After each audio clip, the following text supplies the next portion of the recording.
Bonjour, bienvenue au salon Studirama dédié au master MBA et master spécialisé. Je reçois Mathieu Moulas. Bonjour. Bonjour. Vous êtes responsable de la promotion des MS MSc de Kedge Business School. Oui, tout à fait. Quelle est l'offre de MS MSc de Kedge?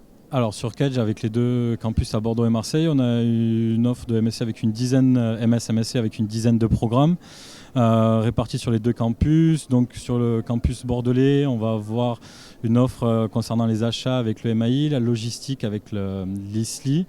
Également des formations liées au risque et à la qualité, donc l'IMR et l'ISMQ. Des formations également liées à la gestion de patrimoine, donc l'IMPI qui est sur la gestion de patrimoine immobilier, dont les cours ont lieu sur le campus de Paris. Et pour Marseille, on va avoir des formations liées sur le marketing, l'international business, le milieu du sport business, le maritime et également la finance. MS MSc, aidez-nous à comprendre ce qui les distingue. Alors les MS et MSI, donc MSI qui veut dire Master of Science, sont des diplômes accrédités et délivrés par la Conférence des grandes écoles. Donc la Conférence des grandes écoles, c'est ce qui chapeaute une trentaine d'écoles de commerce plus les écoles d'ingénieurs, et ce qui délivre le titre de grandes écoles. Donc il y en a une trentaine en France. La différence entre les deux diplômes, c'est que le MSI a une portée internationale. Ça délivre un diplôme Bac+5. Donc on peut l'intégrer après un Bac+3 ou un Bac+4 en 1 an ou 2 ans. Un MS, le master spécialisé, est un Bac+6 que l'on ne peut intégrer qu'après avoir fait un Bac+5. Il y a une distinction au niveau du recrutement, justement. Dites-nous tout, comment intégrer et donnez-nous des ficelles pour intégrer le MSc. Alors, suivant les écoles, les processus de recrutement varient, mais de manière générale, on est plutôt sur des processus de recrutement avec un dossier et un entretien. Donc sur le dossier, on va s'attacher à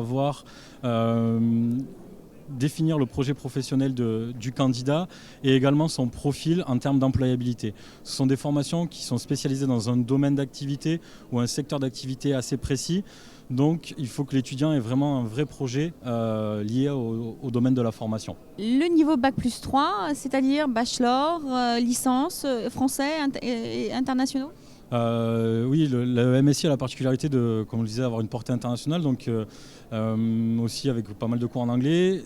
Les étudiants peuvent se retrouver avec des étudiants internationaux dans les promotions, vu que les Bac+3, 4 français ou internationaux sont acceptés.